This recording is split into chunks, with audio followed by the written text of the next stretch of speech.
Nilinaw ng Armed Forces of the Philippines o AFP na hindi naging bahagi ng kanilang command conference kasama si Pangulong Ferdinand Marcos Jr.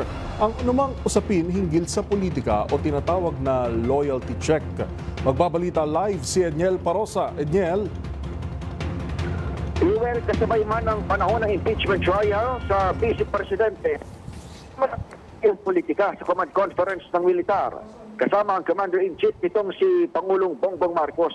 Ayon kay Defense Secretary Gilberto Chodoro Jr., sumentro ang pulong sa papuri at direktibo ni PBBM upang i-engage sa pagpapahid ng Forces of the Philippines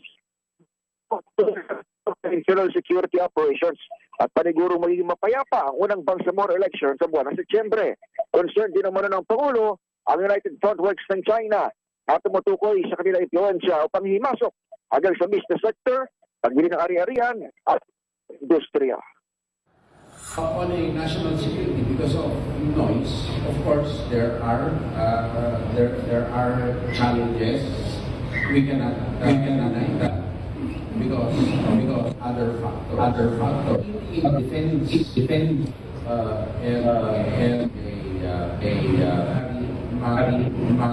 security. Pagtitiyak naman ni AFP Chief of Staff General Romeo Brawner Jr., walang dahilan upang magsagawa ng loyalty check sa mga sundalo si Marcos Jr. Regular naman kasi ang command conference na isinagawa para sa unang semester ngayong taon at beses naman bago magretiro ang general ngayong buwan. Wala namang alok kay Brawner na bagong preso pamalan, kaya excited na raw siya pumasok sa private citizen life. 3 taon ko na po ginagawa ito na pinibrief natin ang ating Pangulo